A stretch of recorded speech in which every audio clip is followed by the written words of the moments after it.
right, welcome to the Dice Tower. We're glad you're here today with us.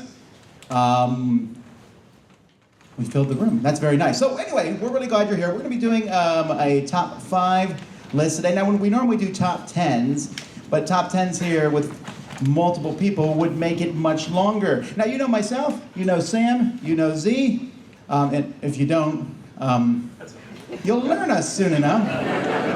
But we're going to start at this end, and we'll introduce ourselves real quickly, because we decided to bring some guests. Hi, I'm Efka, and this is... Efka. No, I'm Elanie. Yeah, okay, we got it right. Yeah. We're from No Pun Included. We're a YouTube channel, like the Dice Tower, but much smaller, and we do board game reviews as well. And we're here now with Tom, and it's really exciting. And there's also Sam and Z. Thanks for that. We wanted to we met Tom and Sam last year, but we've only met Z for the first time this year, so we really wanted to make an impression on him, and we heard how much he's looking forward to his trip in England, so we thought we would bring him some gifts. So, What? see, this is a bit of black pudding right here. Yeah. But it was a really small roll. I wanted to bring you a big wad of black pudding, so instead I brought you some haggis as well. But we didn't want to leave out Tom and Sam either. So Tom, this isn't as good. These are Tunnock's tea cakes. They're chocolatey, creamy, lots of cream. And, a little bit of biscuit. There's one for Sam as well. That's it, really. The overbreathing gave me serious. Yeah. Thanks, guys. No, I'm joking. Here's another one. Yeah, that's us in a nutshell. This is very nice, guys. Thank you very much. This is edible, yes? Yeah, well, it's raw, but that's how we eat it, so Got it'll it. be fine. Perfect. Wait, you eat it raw? Yeah. Doesn't everyone? No?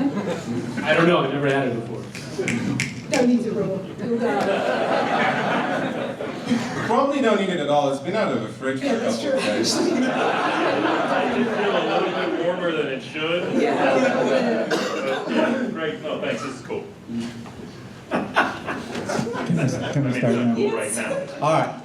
Okay, first of all, what we're doing today is we're doing one of our top 5 lists, or top 10 normally.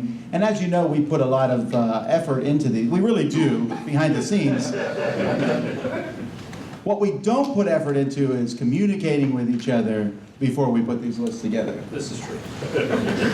And I do that on purpose because I think it makes the list more interesting, and that way we're not so surprised. But what we're doing today is we're doing the top 5 exciting moments in gaming. But this could be very varied, right? It could be a moment in a game where I won, stood up at a table and danced a jig. Or maybe I met Reiner Knizia for the first time. That's not on my list. He's not here. Shots fired. There might be a little bit of name dropping in this list. I think we need to warn the audience about that, you know? And it's going to sound sort of like a little elitist. We don't want it to be that way. I do want it to sound like that. Well, mine's not name dropping. It isn't? You have no name dropping in your list? I mean, look, I'm actually trying to find it on my phone. Here it is. I deleted it. I have one name drop. I guess. Not really. Yeah, I guess I only have one kind of, but I don't know. We just didn't want it to feel like that, like, oh look what we got to do. And, you know, that's not it at all. Don't do that, Isaac. Well, actually, though, I mean, no, it's more serious. I think that sometimes we get almost. We like to do our lists sometimes with a negative spin. Instead of telling designers what they should do, we tell them what not to do. You know, and that's, you know, it's more fun maybe that way. But overall, at the Dice Hour, we want to be more positive than not. And I think we should talk about exciting things that happen to us. And yeah, if I met someone and I squeal like a girl, not me, but Sam, you know, we I've should. heard him sing. So it's easy. I don't squeal like a girl. No, you don't. I have seen you squeal like a girl. That time we found a spider in your board game room. This is top 5 Hold on. exciting moments. Wait. Number 6. All right, so we're gonna get started, and we're gonna start with number 5. And for number 5, we'll just start and go straight down. You want to So just do the same order every time? You want to switch this up? Cool, I'm glad you thought about this. No, Why are you making it difficult? No, we're just gonna go down and then we'll go back. How's that? You You get to do 2 in a row. Awesome. All right. All right. Number 5. So my number 5 is when we did the top 5 with the Dice Tower and 300 people came down. Hi, tell my joke. No, I'm joking.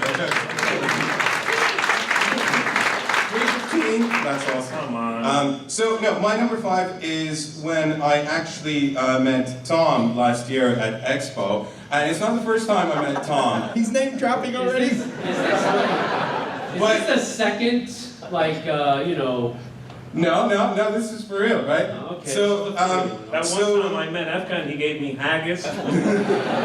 no, but I did meet Tom last year, and it wasn't the first time I met him, but it's the first time he started paying attention to me, because I was like, hey Tom, look at what I've got in my bag, and he was like, that's weird. And it was a copy of Scythe, and he was like, how did you get that? I'd like to argue, but that is probably exactly how I said it. Yeah, and so Tom followed me around a little bit that day, and it's like, can we play Scythe? Can we play Scythe? But he was coy about it. He was like, well, we could play Scythe if you wanted to. It's totally cool. That's my number 5. Wait, you said that was not the first time we met? No, it's not. When was the first time we met? Like at Spiel, like about 4 years ago, we played Nothing Personal. That's right. Yeah. That's a good moment. Wow, it takes his own game to remind him. Now, the next question that follows is that game with Nothing Personal on your list, Tom? No. Maybe. No, that was. No. I was really tired that night. Oh, the tired defense. That's actually a good story. I like that story actually. But anyway, all right, what do you got? My 5th one is I was playing a game of Insider. I don't know if you've played this game, but it's a social deduction type game, and it's like 20 questions, right? And so we've gone through all the normal questions like, is it bigger than a microwave? Can I wear it on my head? Stuff like that. We kind of got it down to, it's something to do with a house. And we said, okay, do you find it in a garden? And he was like, no, you don't find it in a garden. So we went through, we spent ages trying to find out what this thing was, and the word turned out to be garden. And we were like, Well, that's true. You don't find a garden in a garden. Where do you live, right? Yeah. It was funny, and we slapped him, and yeah. Was that the exciting part? That was the exciting. It was really exciting because it was the person who was doing it because he's known for buffoonery and just missing the point from time to time. In the same time, he then chose the wrong word. He guessed the wrong word. It was awful. It was. Was this you? Yeah, no. Yeah, this happened to me once where someone said, is it bigger than a car? And the person said no, and no one guessed car. Technically, a car is not bigger than a car. So. Well, some cars are bigger than other cars. But there's still a car. It's a car, not become a car. All right, my number 5. A lot of times, we are very fortunate as Dice Tower. We get to travel to a lot of conventions over the course of a year. And a lot of people here I met, and they said, this is my first convention, blah, blah, blah. And I still remember that first convention I went to. It was Origins, and I flew over, and just that landing there was electric. Just walking in and suddenly seeing games everywhere and people everywhere. And once in a while you see someone go, is that so-and-so? No one said that about me. I was just there to visit, right? And it almost tied would be the first time I went to Origins, which was a couple years later, and then had a press pass because it was like, oh, I get to go in early. But just getting to a convention for the first time it's overwhelming for some people, and it was a little like, wow, what's going on? But I was just so amazed and so excited to just be there. And for a week, I was gonna play games and see games and buy games and talk about games, and I'd never done that before. And sometimes, we get out of that a little bit, maybe. But we're still excited, the first time we get to a convention. When a convention's over, we're like, okay, time to go home. But that first Origins, when it ended, I was sad. I was really sad to go home. I was like, oh man, all my friends, all these new friends I've met. But yeah, my first convention. Oh, that's cool. No name dropping. No. Who did you meet then? Rick Thornquist, Ward Batty, Alan Moon. Oh, I know that. All right. Well, my number 5 is my first game of Memoir 44 Overlord expansion. When way back, and it was not necessarily the game that made it a very memorable experience. It was the fact that we were playing it at Joe Stedman's house in Korea. And it was my first game. I don't know if it was your first game. You may not even have been there. I don't remember. But,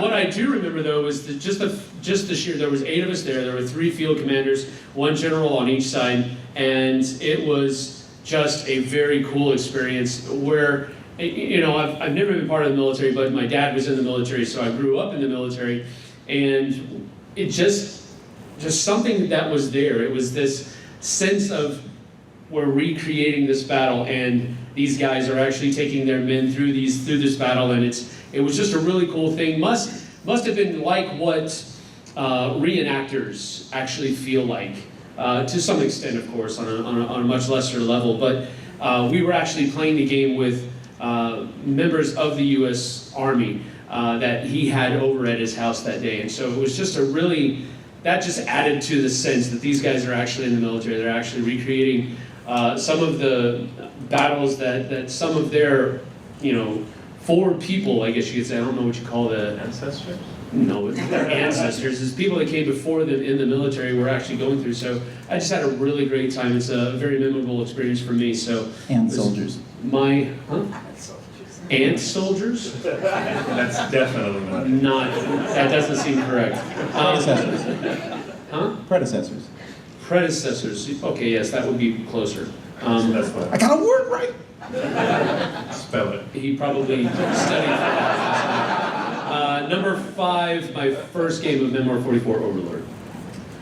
My number 5 is that time I whooped Sam at Memoir 44 twice in a row. Live for everyone to see. No,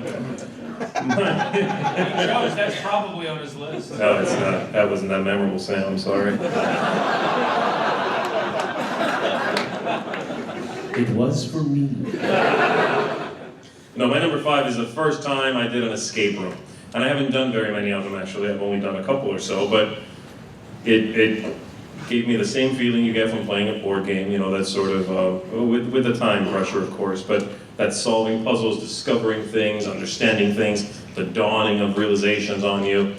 And I remember when we were done, I could feel myself have that jittery energy that is very rare for me. I'm not usually charged up like that. I can be very excited and still seem very calm, but I felt it, and it was sort of coming out of me. And so the first time I did an escape room just really blew my mind. I remember spending the rest of the day thinking about, I want to open an escape room, and what would I come up with, and how do I want to make the puzzles? And it's that kind of thing that when you first discover anything and it really inspires you or sort of gets you hyped up, you then can't stop thinking about it.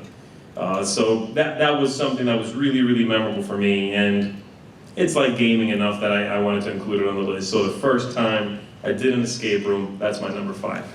I felt like that much when I got locked in a room for an hour the first time. You had a good time. I'm not talking about the escape room. Did you beat the escape room? We did. We did. Well, we had Jason. Yeah, we had a leg up because Jason was there. Actually- Jason was there, wasn't he? Oh, I'm scratching this. Actually, Jason was only partially. I mean, we were all worked together on that one. Yeah, it wasn't him dominating. Sound a little it at all. hot. Am I a little too hot on the mic? No? Okay, You're thanks. always hot. Go on. We're back to you. My number 4, that one time Tom hit on me live. Getting out of the way of the bromance. Number 4. Okay, my number 4 was my number 4 was this one time. We get recognized a lot of these kinds of events, and that's fine. We enjoy it. It's great to meet people, and then you go home and that kind of switches off, and you just go to the store and no one knows who you are, and it and that's also good. So my number 4 was the first time I got recognized somewhere for being part of the Dice Tower, and I really wasn't expecting it. And here I'm sort of prepared for that. Someone comes up and they're like, "Hey," I'm like, "How you doing?" I'm ready for that. And so I got recognized at a pharmacy once.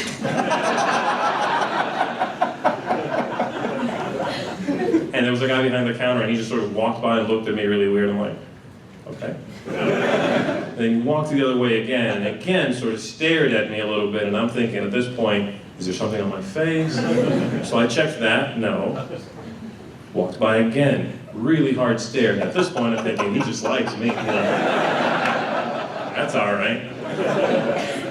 And eventually, I guess he worked up the nerve enough to finally say, "Are you Z Garcia?" And I went, oh, okay. Yeah. Hi, where do you, Dice Tower? Yeah, okay. And so I shook his hand, and I wasn't buying anything weird, which was really good. Yeah, it was like, cold medicine, that's okay. It wasn't like, "Hey, can I get this?" I don't know who left that there. Yes, I did. So yeah, that time, getting recognized at a place I wasn't expecting, that was really memorable for me, and in not necessarily a positive way, but it was fun, and it just sort of made me cackle afterwards. Once that interaction was done, I was thinking like, man, that was weird. So that was my number 4, running into some guy who kept staring at me at a pharmacy.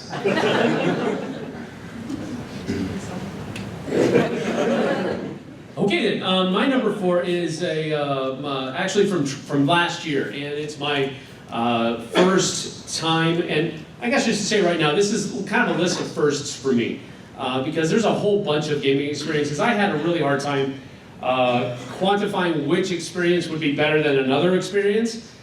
So I had to, and I always do this with lists, I always make my own little top 10 that kind of might get shoehorned into the actual topic. In front of people. I own it, that's good, that's the way it should be. But, so this is kind of my list of firsts, and this is the first time I actually got to go to Warhammer World over in Nottingham, and it kind of fits into the first trip over here, because this is, quite frankly, as close as I can get to my ancestral homeland, which is Ireland. So my dad has done a whole lot of research, much more than I could, and he shares it with me all the time.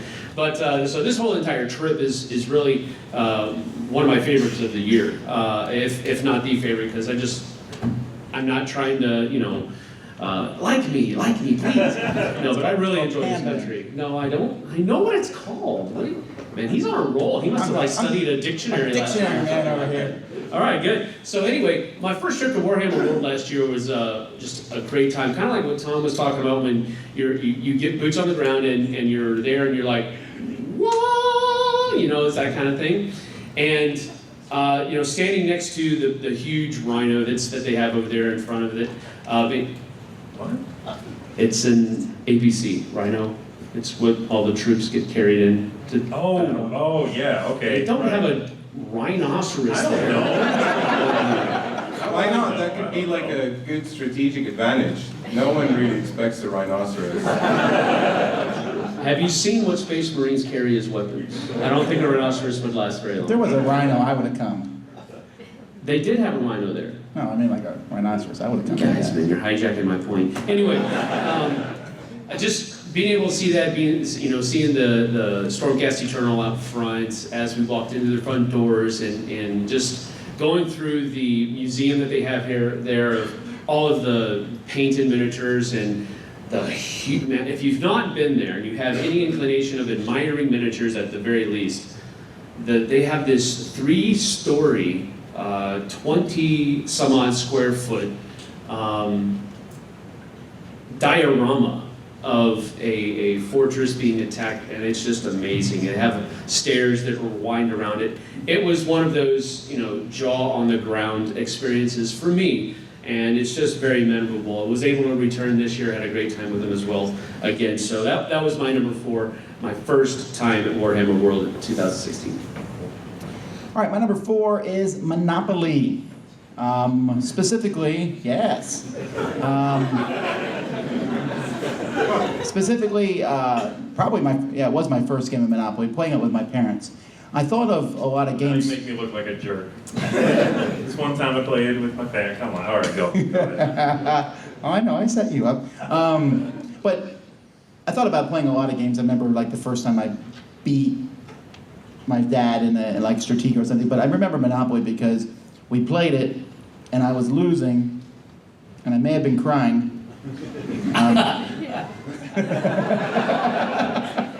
It was not last year. No, but I remember that. But I got all 4 railroads. And then my dad got that card that said, go to the nearest railroad and pay the person double the price. And from that moment, I had it. I'm not sure if they set that up. I don't know. I'd rather not know what happened, but I whooped them, right? And I just remember it was so exciting. Like, I won this game because of strategy. Don't burst my bubble. I was a young boy back then, thinking that Monopoly was won by strategy. But but I thought I did, and I was like, wow, I'm smart. It took Monopoly for you to think of yourself that smart. How old were you? Like 8 or something, but I was just like, I'm competing with my parents on a level, right? I can beat them at things, and then as time went by, I really could whoop them in board games as time went by, but that moment, I just remembered, I was so excited, I was just like, yeah, why don't we play Monopoly again? And my parents were like, someday. And then we went back to Uno. You've grown too much. No, So but you simply enjoy whooping your parents at board games. no, I'm talking about exciting moments. I remember that moment. The moment you realized you were smart is basically what this is. I'm trying not to get too sentimental here, but it's not just sentimental. I remember that as a child. There's not a lot of things you remember as I get older. I'm like, I can't remember between the age of 10 and 15. Did you think you what were happened. dumb before it? No, but I thought I was a kid. My parents were like super smart. I could never get to that level. Right. And I played Monopoly. I'm like, maybe I can. No, but it was just an exciting moment for me. So stop ruining it. Those moments are interesting when you realize, like, this happens with me and my dad sometimes, where I'll be talking to him and he'll say something and I know it's wrong. Realizing you know more about something than a parent figure is sort of it's an interesting moment. Yeah. Monopoly. Can we just get this on record? You're proud of winning at Monopoly? I didn't say proud. I was proud then. I'm still proud. Number 4. Okay, my second one, number 4. It was a game of Arkham Horror. Now, I have to say that we cheated in this game. So you can void this if you want, right? That's fine. But we did all the Lovecraftian shenanigans, and then it came down to 1 dice roll, and I was rolling the dice. Now, if you don't know, I'm the worst person at rolling dice. They end up across the room or whatever, instead of on the table. So, yeah, you don't want to play a game with me. And I rolled badly. So you can spend clue tokens to re-roll. So I did that. I rolled badly. And then everyone else on the table was like, here, have my clue tokens, roll again. Which, that's the bit that we cheated at. You're not allowed to do that. But we didn't know. But we didn't know. This was like it when we an just started accident. gaming, It was an yeah. accident, yeah. So, and so I must have rolled about 12 times. But you know what? I did it. We did it. We defeated this monster, and that felt awesome. That's good. That's good. Yeah. Cheaters. Yeah. We know. It's fine. Okay, so my number 4 is GMing an 11-player game of D&D. And so if you ever play D&D, you know that the sensible number of people to play with is like 4 or 5, right? But that's not a challenge, right? So no, really, I was reading Dungeon Master's Guide, and there was this particular bit on like, here's what you do if you have a lot of people and you want to make them all entertained. And as I was reading it, it was like, there's actually a lot of sensible advice. You want to actually divide them and give them different objectives and give them something to do. And like actually managing a table of 11 people and making sure they each are not bored by the time it comes to their turn, and like excited and engaged in the game. And for that to actually work out, I was really astounded that something like that could be done, and it worked, and we all had fun, I think. Yeah, That's a really sweet story. that's number 4. Number 3. And I have a number 3. So this is coming second in a Magic tournament, but this is not coming second in a specific Magic tournament. It's coming second in a lot of Magic tournaments. So, I mean, I used to, as part of my job, organize like Magic the Gathering tournaments, and because if you're organizing Magic the Gathering tournaments, you need to be like up with the competitive Magic scene, right? And I tried to be engaged with it, and I think for a while I really did enjoy it, you know, because you know, you get together with people in the evening, you tune your decks, and then you wake up in the morning ready for the tournament, and like you even go like exercising just to make sure you know your mental state is good. But what's really cool about I think doing well at that sort of environment, and that's not the sort of gaming I strive for now, right? But what's really cool about it is the feeling when you're doing well, and you keep doing well, and you keep doing well, and you feel like you're in this zone, and you're on some sort of a roll, and you feel like almost unstoppable, like nothing bad can happen to me now. Well, right? the first guy keeps stopping you, I guess. Yeah, the first guy. But by that time, do you know what? You got to a point where it's almost cathartic, and it doesn't even matter, right? So, I don't know, yeah, coming second in Magic tournaments, really liked it. That really sounds like a chat against like don't do drugs, kids kind of thing. Yeah. You're in the zone and you really like it, so you keep taking more. But kids will always be second if you keep taking drugs. Don't be second. All right, my number 3 is when we played Settlers of Catan, and I was playing it for the first time, and I don't want to trash a Monopoly moment or anything like that. But They've already ruined it. True. But the only games up until then I'd played was like Monopoly and kind of bad games like that. And we were supposed to play Heroes of Might and Magic, I think, but there was too many of us. So Efka was like, okay, let's play this board game. And I thought, oh no, because I hate Monopoly, it's going to be that kind of experience. And we sat down and I had such a good time. Like halfway through the game, I was like, I'm actually enjoying this game. This is an awesome game. And okay, it may not be your favourite game, but because it was the first kind of cool game that I played, I have a soft spot for it, and I had such a good time. And everyone was speaking Lithuanian, and I had no idea what was going on, but I was having a good time, and I didn't care what they were doing. Well, I mean, quick question. Who here has had that similar moment, not Settlers of Catan, but that first time you played a game and it was like, did anyone else have that? Because I know I did. Yeah, You're not, that's a great moment. All right, my number 3 was the very first time I held a copy of Nothing Personal. Now, before Nothing Personal, I was definitely a renowned designer with Vicious Fishes. This is good stuff, man. Yeah, it's great kindling wood. I have my copy. Propping up a table. Yes, well, Vicious Fishes was okay. The thing was, I knew it was okay when I designed it, and when I was like showing it to publishers, I was like, it was okay. And they're like, well, it's not that good. I was like, yeah, you're right. Well, it's hard to sell a game doing that, right? But with Nothing Personal, I was talking to Steve Avery one day about it out of the blue, and he's like, let's design a game. And I'm like, well, okay, I don't know you that well, but yeah, sure. So we did it, and it was really fun designing it, and there was a lot of good points and bad points, and in the whole publishing of it since, there has been definitely good points and definitely bad points, and you know, I don't talk about Nothing Personal a lot because I get garbage from everybody over there and from Eric Summerer. I'm not giving you any garbage. But that first time that I did hold a copy, that was pretty neat. I mean, to hold a copy of a game that you designed and have your name on the box, and that feels pretty good. And I showed it to my wife, and she's like, "That's cool." But I knew it was special. But that was pretty neat. And I even took my mom to the store, I think, and just happened to walk by. I'm like, hey, look my name. She was like, huh. My family is very supportive. But it was very cool and very special, and I imagine most game designers, it's the same thing. And, you know, when you talk to a game designer and you say, what's your favorite game? And they're like, oh, they're all my favorite, you know, like, how do you pick between your children? I'm like, oh, I can give you my top 7. No, I can't. But you can definitely do that with games. I can tell you right now, Nothing Personal, Vicious Fishes. It's really easy. Well, I remember when I asked Tom to design a game with me, and he said no. I said I was. He was like right off the bat. He didn't even think about it. He was like, no. Okay, but that was after I.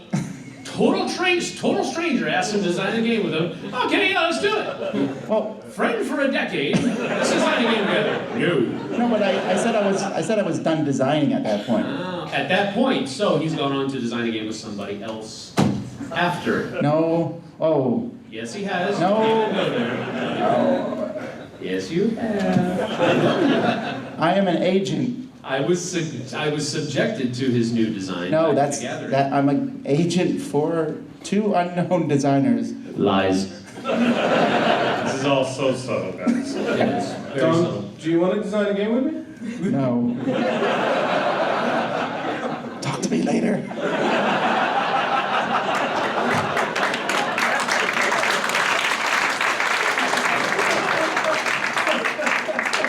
All right, my number 3 actually has to, again, my list is a list of firsts. So my number 3 is the first time I actually won a game of, at the time, my favorite game, Twilight Imperium 3. And it was at MeepleCon back last year, 2016, right after Gamma. It was our That was the first time you won? That was the very first time I won that game, yeah. He was really psyched about it, yeah. So yeah, I was totally psyched about it because I wasn't overt. Usually I'm right in your face and I attack you. I'm going to take your planet. That's pretty much what it's like. That's what I'm like. But this time I was just kind of sit back and see what happens. And of course, it was a 5-player game of Twilight Imperium 3. These two guys were just battling each other. I mean, it was battle royale. These two guys, pretty much the same thing. Okay, we'll let you guys duke it out. You know, and I ended up winning. It was a low-key win, but it was a win, so I made my list. Number 3, my first win of Twilight Imperium 3 at MeepleCon. That's good stuff. All right, my number 3 is actually, we were just talking about that moment, and Tom asked you if you had had that moment where you sort of are blown away by something. And that's common, as we saw. It's rare to have that moment again. To have that moment where some sort of gaming sort of blows open and reforms itself and you rediscover it. And my number 3 is discovering consumable games, and this happened, mainly it's time stories, where that experience sort of blows your mind, you know, and you get that feeling of, these are cool games, this is something new.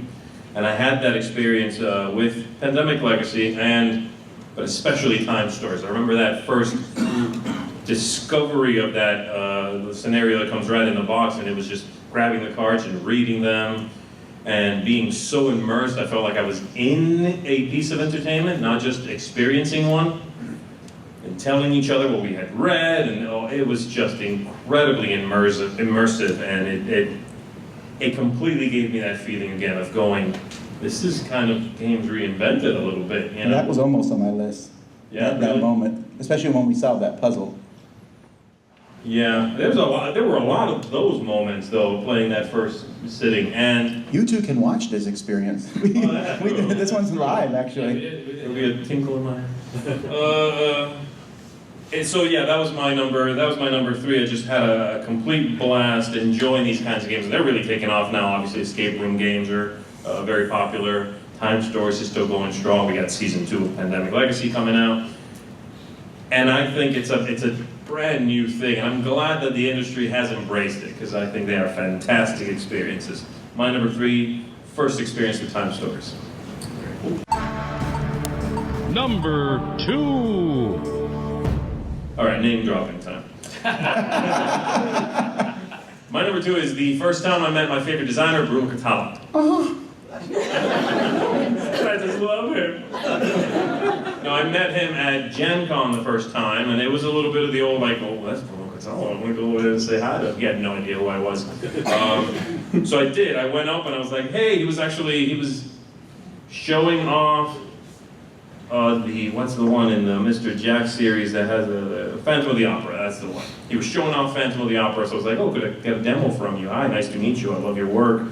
And then so he set up the game, started showing it to me, and I was having a blast, this was amazing. And then something weird happened, because the whole time I'm like, teaching your game. And someone comes up, and I'm like, oh, okay, they're going to get from Catala. So they come up and they go to me, are you Z Garcia? Oh my God, and it was kind of like embarrassing. It was cool. I'm like, oh, hi, thanks.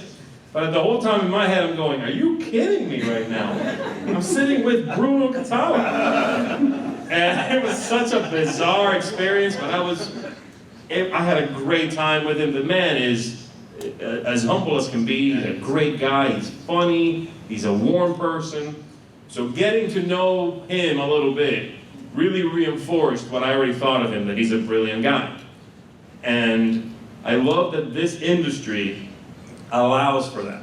You can't really do that in most industries that you are a fan of, not unless you really go out of your way. Yeah. But in this industry, if you really like Stefan Feld, there's a decent chance you can meet Stefan Feld, right? Or whoever. And I love that sort of community about this industry, you know. So that moment for me sort of exemplifies that feeling that I have about it all, you know. So that's my number 2, getting to meet Bruno. Now my number 6, maybe 7. You need to go closer to the mic. My number 6, or is that too much? That's too much? Just a little bit too much? Okay. Is this better? Yeah. My number 6 or 7 is probably, well, it involves Bruno Catala, but it involves when you and I demoed Raptor. Oh yeah. At Gen Con. Yeah, that was a good one. And I beat you with being helped by Bruno Catala. That was I'm clearly not very good at that game. yeah. So anyway, it was probably luck of the draw. But my number 2 is a game that I played at Dice Tower Con with Jason Z and Eric Lang. And this is my name dropper, I'm sorry. But it's not really a name dropper. Eric just happened to be there. It was a whole experience.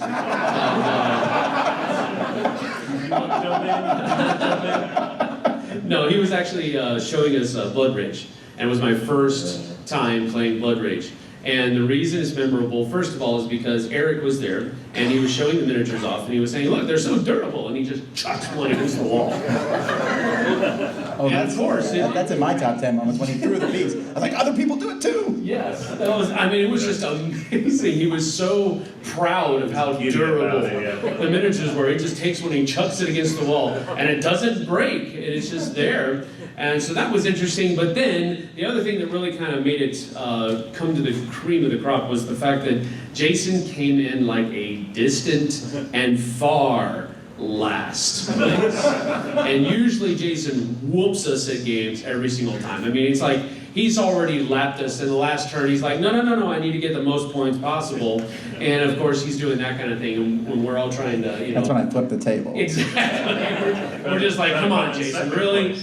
You're like pouring salt in the wound that you just cut open with your axe, you know. So having him come in a distant last place to the rest of us was just, I don't even remember who won. It was just amazing that he was like, I remember who won. Way back there.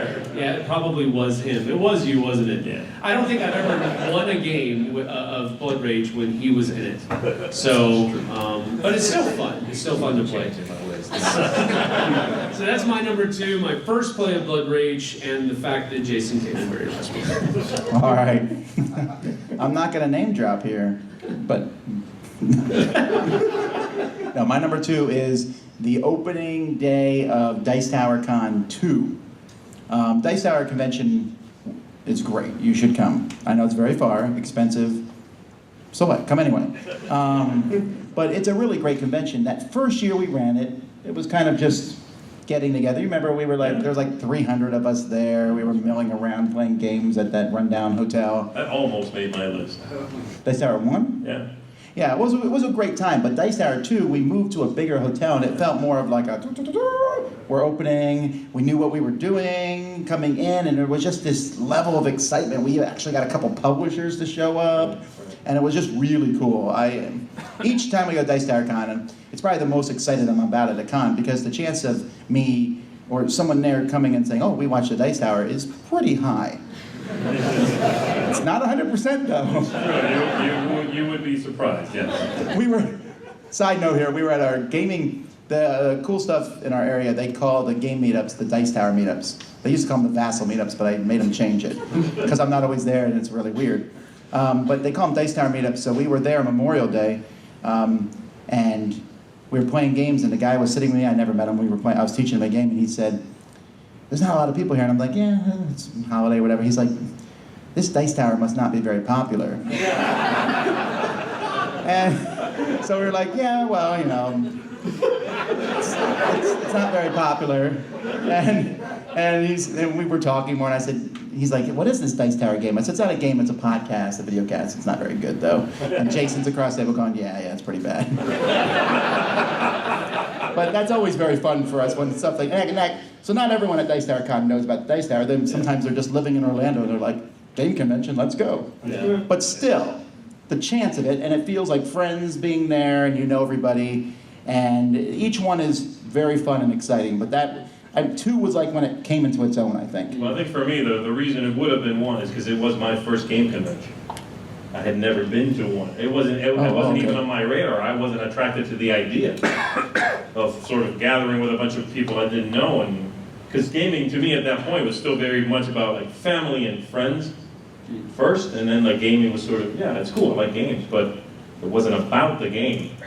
And so it being the first one, and how much I enjoyed it, and how good it did feel to just meet new people through that facilitator, that's what would have done it, put it on the list. It's not quite on the list, but that's why. All right. Well, like I have high hopes for Dice Tower Cruise too, Yeah. that it's the same thing. Like, okay, now we know what we're doing. We'll see. All right, what do you got? I just want to say something about Raptor before I continue. Oh, It's the only board game that's ever made me cry. Really? Yeah, really. Yeah, like if you want to have a good cry, play Raptor. Why? Yeah, because of like the scientists capturing the dinosaurs and putting them in tiny pens. It's like the dancing bears or something. It's just Yeah, but it does yeah, me in. They're baby They're dinosaurs. baby dinosaurs as It's for well. science, though. If there was anything else, would that be fine? Like, Plus, it's not actually happening. Have you watched Jurassic Park? Well, yeah, but Those baby dinosaurs are not. They're adorable. Have you ever played the scientist side of that game? No, I would not do that. Really? No. She really wouldn't. No, we were playing, and he was like, "Have you got a tear in your eye?" I was like, "No, I've just got." Okay. All right, so next year we'll do top 5 saddest moments in board games. That's not my top. That's not in my top 5. But I guess I'm going to name drop a little bit. All right. Oh, I'm not in the loop here. I didn't know Clearly we the were number twos were the name dropping. Yeah. Well, because I'm going to mention my grandma. Because Yeah! it's kind of like an opposite story to yours, Tom, because it's when my grandma trashed us at 221B Baker Street. We said, like, "Oh, we're going to play a game, but not Monopoly." And she said, "Oh, I don't want to play young people's games." So we pulled out 221B Baker Street, and we thought she was doing really badly. And then all of a sudden, at the end, she absolutely trashed us and went, "Yeah, I know the answer." She's like Miss Marple in disguise. That was fun. Didn't she trash us at Codenames Yeah, too? she also trashed us. Yeah, she's a secret gamer, I think. I think she watches all the videos and the podcasts. She's a shark, yeah. Yeah, Yeah. I think she doesn't, yeah. She's 86 as well, right? Or 7? Don't embarrass me, I don't know how old my grandma is. So she's quite old. So my number 2 is Risk, and it's that same experience that you were talking about with Settlers of Catan, but I actually had that experience with Risk. And so the reason I had that experience is because I'm from Lithuania, and when we were growing up, we didn't even have board games like Monopoly. We just had board games where you'll like pour at the food counter or something like that. I'm joking. But yeah, no, so one of my friends, his dad gave him like the attic above the garage, and like there weren't even stairs, you had to like climb a ladder, and so it was like this really kind of, clubhouse kind of thing, like treehouse thing, I don't know. And yeah, someone got a copy of Risk, which is like an imported board game, right? And and all we did all summer was just get up into that attic, and it was really hot as well, and just play Risk for like 4 or 5 hours, and it was the greatest experience. And it wasn't like your moment with Monopoly where like I discovered that I was smart, because Risk doesn't let you do that. But it was this shared communal experience of fun, and I think even though I got onto modern board game much later, I realized that I really like board games at that time. So that's my number 2. And finally, number 1.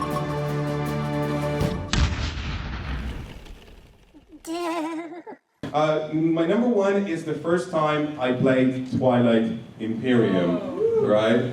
And so up until that point, I had played 2, modern board games. It was Settlers of Catan and Race for the Galaxy, right? And then my friends invited me over and they said, hey, we're gonna play this board game called Twilight Imperium. You should probably look it up a little bit. So I discovered Board Game Geek then. You should probably bring a sleeping bag too. They didn't tell me that part. But yeah, so I discovered Board Game Geek and I looked at some pictures and I saw, oh, this has hexes. So I rang up my friend and I said, so is this like Settlers of Catan? Because that has hexes too. And he went, yeah, no, maybe, I don't know, just, come around. And I was never so engrossed into a game in my life. And that's why I kind of find the concept of gateway games weird, by the way, because I didn't really need a gateway game. Like Settlers of Catan was fine, and Race for the Galaxy, I enjoyed it after, it took me a year to read the rule book, but I got there. But yeah, no, once I could sink my teeth into something so just ginormous and completely out there, I was properly hooked. So that's my number 1. Yeah, I have something that actually tags onto that. One of our contributors, Rebecca Thomason, the Family Showdown on our channel, she was just able to play Twilight Imperium 3 for the first time just a couple of weeks ago. And so I said, let me know how it goes and all this kind of stuff. And she afterwards, actually during it, she was like tweeting pictures of her husband and one of the other guys in the game arguing about some rule in the game. And her and the other wife that was there just kind of laughing at the guys that were doing it. But afterwards, she said she loved the game and it wasn't, she didn't think she was going to because it was so long, right? But she said, I had no concept of that time passing while I was playing the game.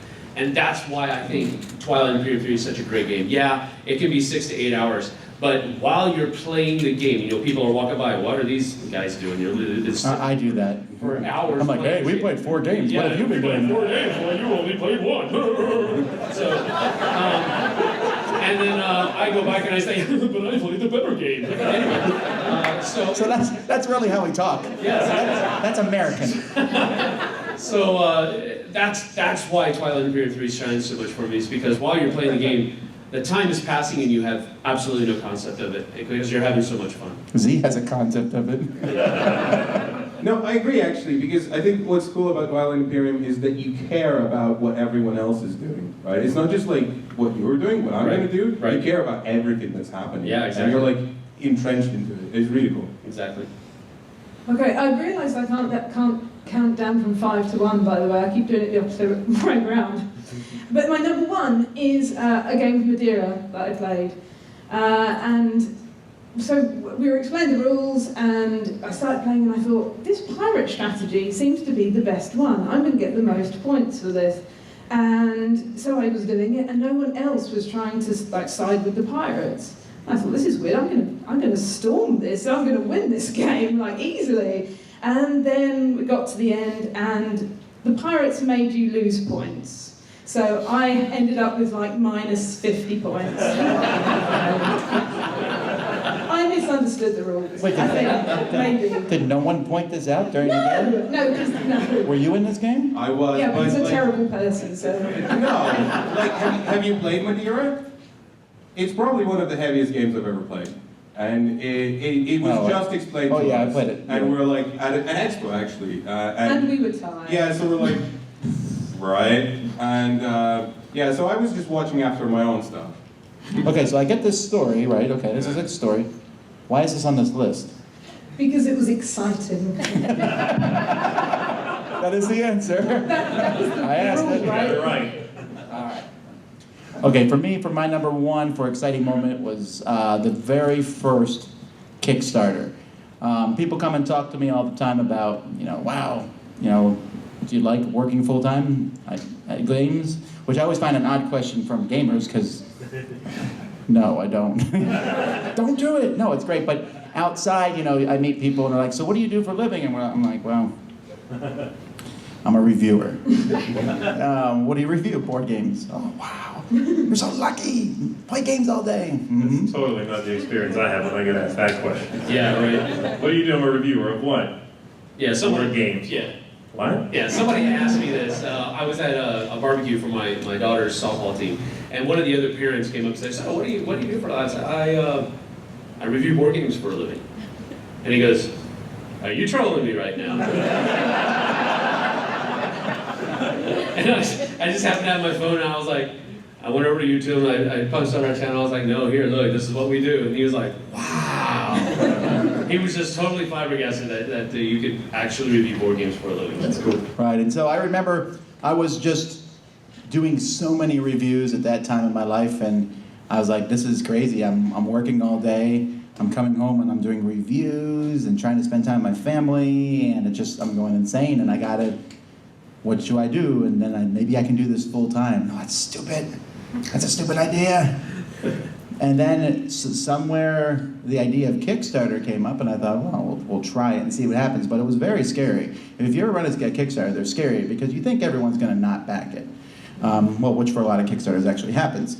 But when I ran that, and then you watch the money going up, and it's like, I can't explain it to you. The euphoria there is just super high. You're like, oh, all this money, until then you actually get it and it goes away really fast. But the idea, like, wow, I can do something that I've been doing for the past, well, I think it was like 10 years at that point, past 10 years as just a hobby, now as my job. And I really don't ever want to brag about my job. I don't ever take it for granted, right? Because it's because of listeners and viewers that we even have the ability to do this. But that Kickstarter was so exciting, and to, you know, occasionally we sit there and go, oh, look at all these games we got that are, you know, the pile of garbage. The bucket of crap, I can call it sometimes, you know. We look at that like, but really, it's so exciting. I never actually get up and think, oh, I gotta go to work today. I really don't. I'm like, oh, what's we gonna do today? I'm gonna look at this thing, I'm gonna do that, I'm gonna do this. It's exciting, we get to come to conventions.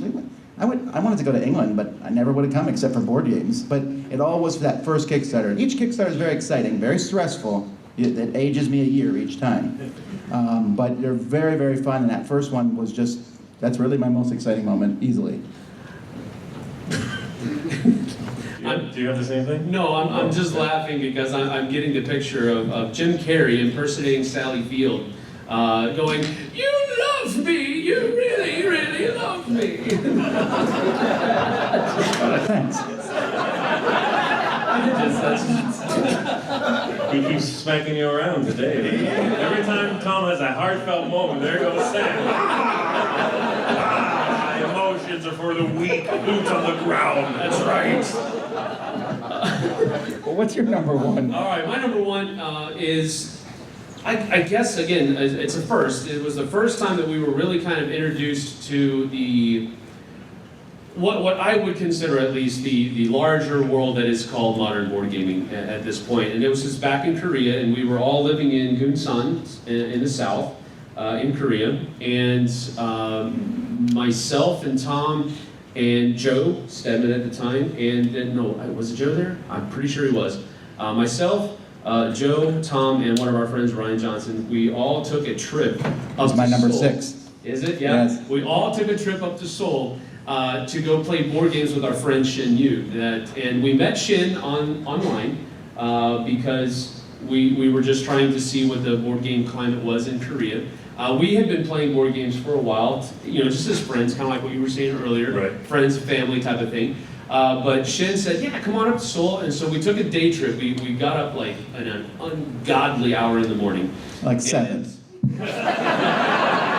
I'm telling you, for me, Tom had that's been not, up for a while at that that's point. not okay. I mean, you've got to be committed to something to get up that early in the morning all the time. I know you probably, I'm not me. Anyway, we hopped on a bus. It was a 3-hour bus ride up to Seoul, and Shin met us there at the bus station, and he took us to a board game cafe. And like, this was like, Right. We totally had no clue that this was going on. And of course, our first game in that cafe was Citadels. And that was kind of my first introduction into the larger community. Of course, we were playing board games already, but that was the larger community because we sat down with Shin's friends who were the owners of the cafe. And so this is actually a place where people will come and pay you to borrow your games to play, and then you can also get food and stuff.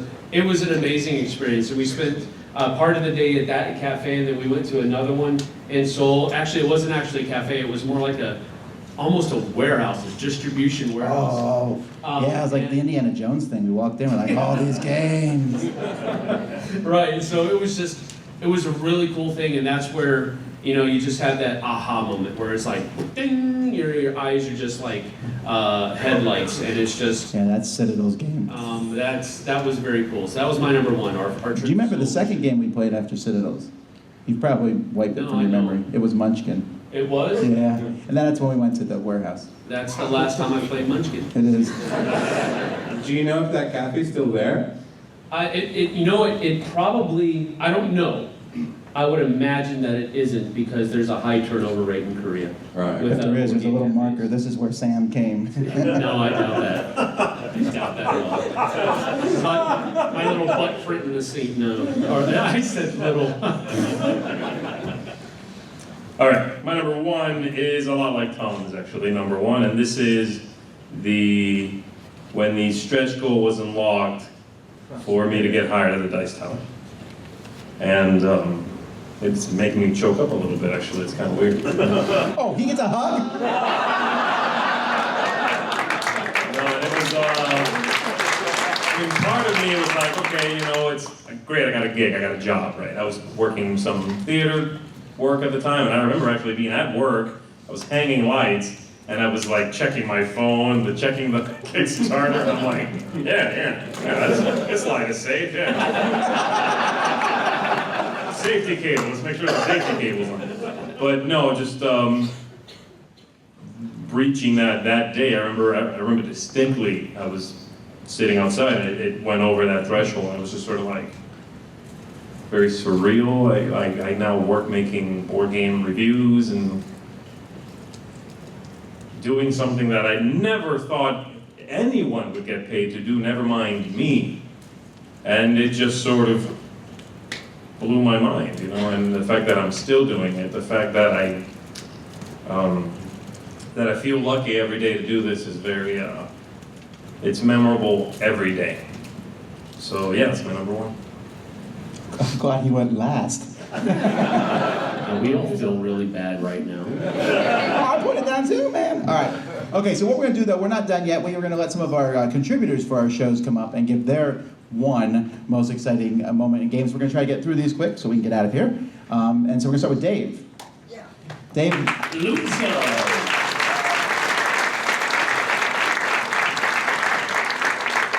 Hi, guys. Hello. Yeah, wow. So I'm not going to tell you about the first time my name was called out on a gaming tournament and someone read my name and said, "What, is this real? User?" And I didn't know because I was never internationally doing stuff, so I was like, oh crap, he's right. But okay. My most exciting moment in gaming was the birthday of my son, the day he was born. Because he was late, he wouldn't come out, and so my wife was 10 days overdue, and they were like, okay, it's about time. So we went to the hospital and said, I'll bring some games. So. Don't laugh, I've done that for at least 4 kids. And I was smart enough to do it with my first. So, and we were upstairs in the room and nothing was happening, and we went down and played Agricola in the cafeteria. Agricola? Okay, I didn't do that. You? Seriously? Yeah, seriously, yeah. I can't beat my family in this turn. You played Agricola. Yes, we did, and not once. Wow. Wait, not No, with my wife, because he wouldn't come out. He tried That's because he didn't want to play the game. we were upset, we're waiting, nothing's happening. Should we go to the cafeteria again? And so we went back down and we played at least 3 full games of Agricola. 3 games? Yeah, oh, sure. Oh. And and they give her a pill that has a side effect of starting the contractions. The side effects. And she would, That's the effect, I think. Side effect. but it's true. They had her sign, you're taking something you shouldn't take because the side effect is what you aim for. Well, okay.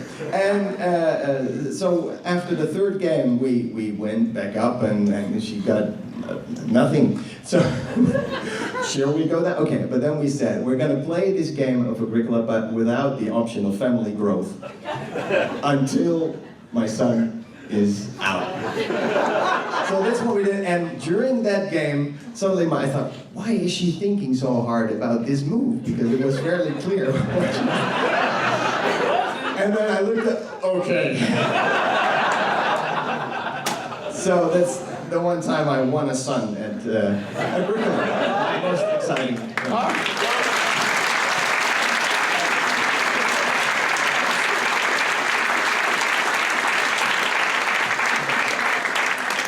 That's a name drop. My wife's name is Ilka, and my son is Bo. All right.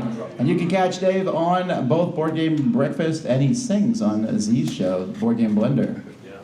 Yep. And he'll be at Gen Con if you're going to Gen Con. All right. Thank you, Dave. All right. Next we'll have Luke. Luke Hector from the Broken Meatball. Like the worst time to come on after the can't top Yes. that. Not gonna happen. It's going back to the kind of first for me, because when I started going to conventions, it was basically small ones in the UK, and then the UK Games Expo. I was like, okay, yeah, got it, because this was whilst it was still in the Hilton. It was still relatively small at that point. So the most exciting moment I had was the first time I went to Essensville instead, because that's a jump from UK Games Expo in terms of its size and that. And I go in there, I've never seen any pictures, not read any horror stories of it, and just thought, okay, let's just go in brand new and see what happens. The second I walk through that door and see all the marquees and all the colours everywhere, you can just see, like in a cartoon, stars in my eyes as if I just entered my second childhood. And then I just became an uncontrollable person. I'm running around going like, games. I was trying all the games. Oh, curry sausages, fantastic. Goes like, hey, try that beer. Out of the way, Tom, nothing personal. Go again, Bruno Cavallo, sign my game, please. You know. And I just completely changed into this glittering little kid in a candy store, going around every game. Most of them I'd never heard of, just because it was, it was all the Germany stuff as well that I didn't know existed at the time. Meeting everyone. Saying hi, being chatted to by people who listen to the podcast and the blog and that, obviously shocking, because that never usually happens. And it was just an absolute blast, and I don't know how I'm going to be able to repeat that unless, I don't know, somehow I manage to get to Gen Con. Is that going to be the only thing that will be bigger, possibly? There's DevCon. There's DevCon. Make sure I count 30. Was it? Okay, there's a... Oh, But yeah, I mean, if you get a chance to go there, do so. But be warned, that feeling of being overwhelmed at a convention when you're not used to that kind of thing, it really does blow your mind and change you as a person. All righty, well, thank you, Luke.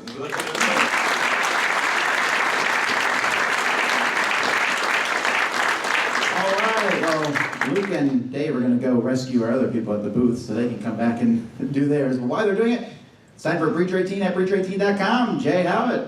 Breach 18.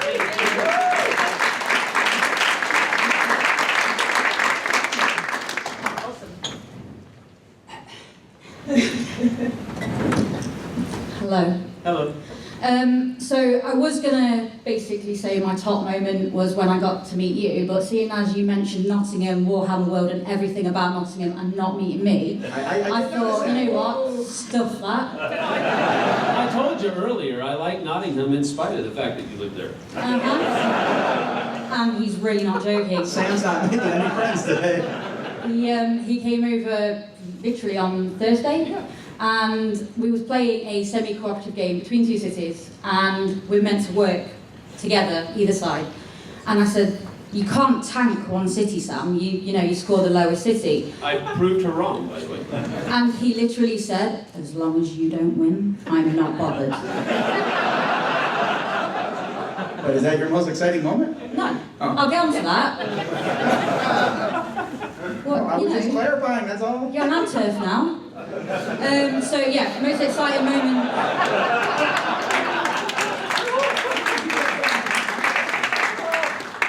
So most exciting moment, I have to say, was probably when my first ever video went up on the Dice Tower channel. And like probably many people in here and many of the contributors and many of the other reviewers that are out there, probably got into it because of the Dice Tower. So when I was getting my video put up on the Dice Tower, it meant a huge deal.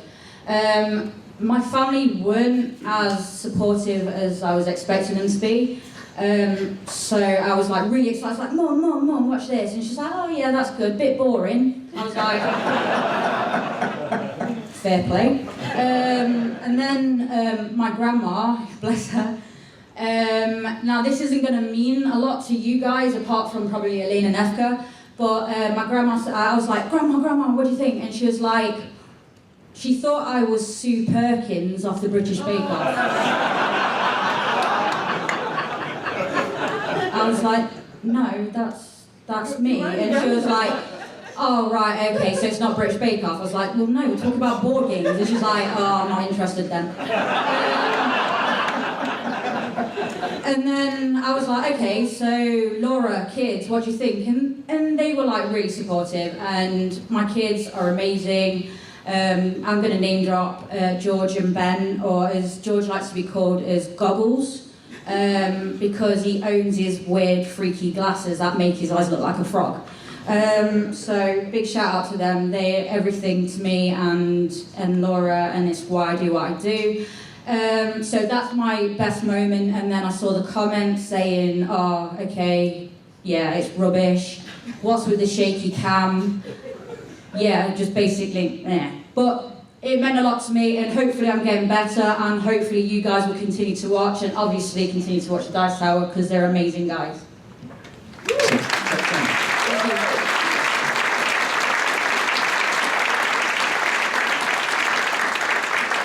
Alright, well, let's have the guys from the game pit come up. Oh, you can come up one at a time, or together? Yeah.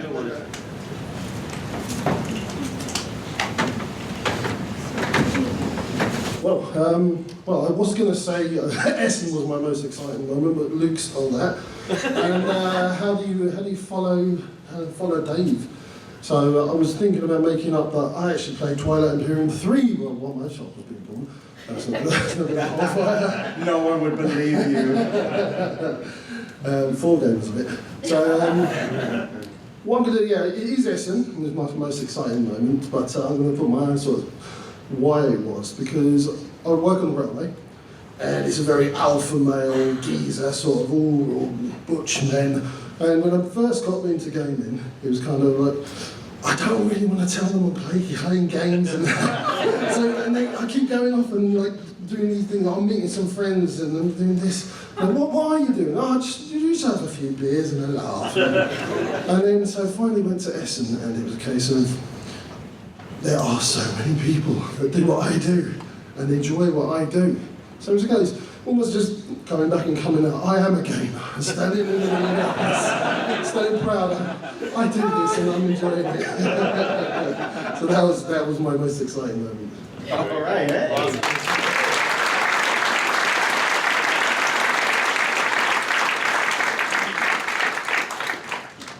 Hello. I'm going to harp on the same theme of Essen, but I also went like Luke and went a bit mental, my first one in 2010. But it's the other end of it, because I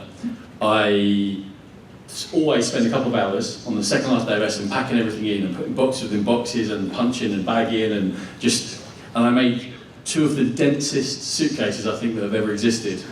And I turned up at the Lufthansa check-in desk and I said, I think they're probably going to be a little bit over. And I handed them to her and she went,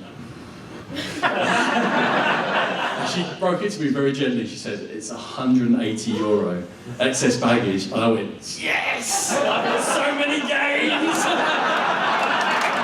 And she said, "Sir, this is not the normal reaction to 180." I went, "Ah, so," I had a week off work to play them. And then that lady helped me. She went over to a baggage company and bought another bag with me, labelled my other big bag as a handbag, and got it all the way down to €30 off her own back for 15 minutes helping me. So it was magnificent. And I still had all those games.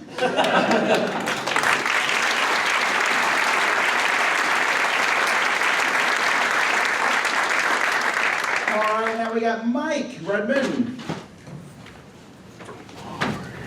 All right, hello. So, greetings. My story, this was easy for me to come up with. This involves a game of the Resistance that I played with, it was mostly family members. It was at a family get-together, so it was my dad and his brother and my brother and some cousins. And my father and I were the spies. Now, I have to preface this by saying I have a terrible poker face. My dad has an even worse poker face. And if you played games like this before, it's very hard to play with people that know you really well because they know all of your tells. And so the odds were stacked against us. So we started playing the game, and the stars just aligned for us. Everything started clicking. I was playing off of him. He's playing off of me. We're sowing the seeds of deception throughout the group. They're accusing each other, and everything just worked perfectly. It was like this perfectly choreographed symphony. So of course we won the game. Now that's not the exciting part. The exciting part is after the reveal, and we said, "Hey, we're the spies." My father, you have to trust me, very uncharacteristically, practically leaps across the table to hug me, and he's jumping up and down, and he's got tears of joy. It's like 11:30 at night, my kids are asleep, and people are waking up. And it was like at the end of the ninth inning of the World Series when the catcher rushes the pitcher, and everyone's, I don't know if you watch much baseball here, if you know what I'm talking about. All right, but it's this very exciting moment. He's leaping up and down, and it was just this great moment I'll never forget. It's very special because I shared it with my dad. So, yeah, I'll never forget that one. So, all right, thank you very much. What's that? It's really good, you won with your dad instead of tromping all over him like Tom. And let that go! I have no comment. I have no shame. All right, Max Davey.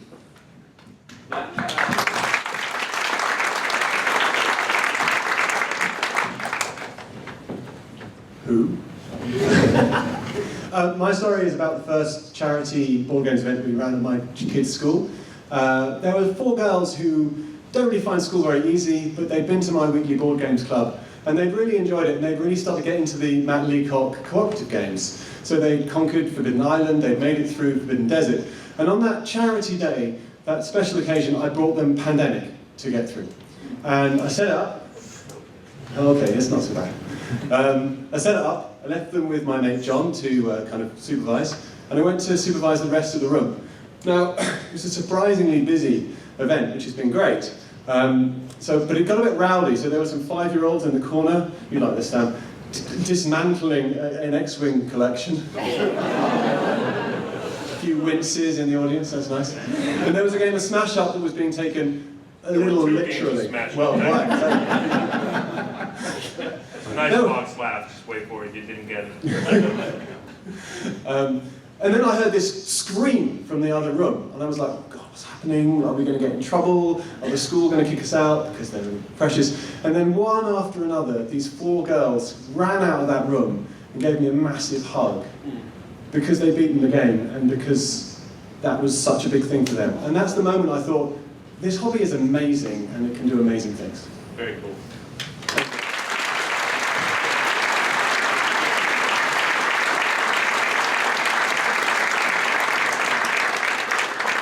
All right, other than Dan, have I got all my contributors? Did I miss somebody?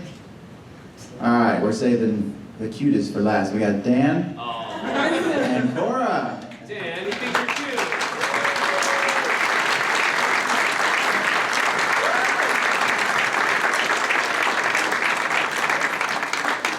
Who are effectively taking over our show.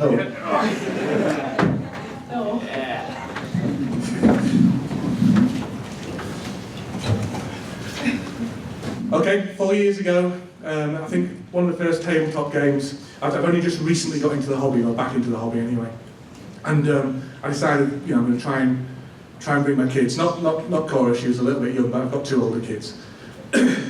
And as we started playing and as they started enjoying things and as they got more and more enthusiastic and they loved it and they were shouting and yelling, and it was just the whole vista of being able to play these games with my kids and being able to build a bridge between us and a common interest and something we could both enjoy, not just watching kids' TV, which I don't particularly enjoy. No, I do. So just being able to connect with my children on an equal level, we're both enjoying the same things. It's marvellous. Of course, my daughter's now 13 and won't touch a game with a barge pole, but you know, that's teenagers. But that ability to interact with my kids is wonderful. And that moment when I noticed that was just so exciting. I think you could see the vista opportunity in front of me. And what was your most exciting game? No.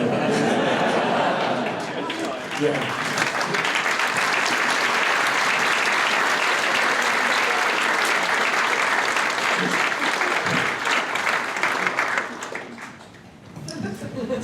All right, well.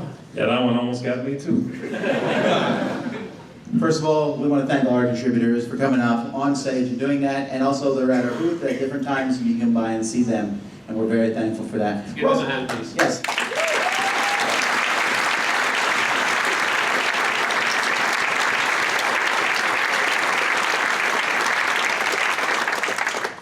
No pun included for showing up and helping us bring all the, I'm sure more than half you are here for them.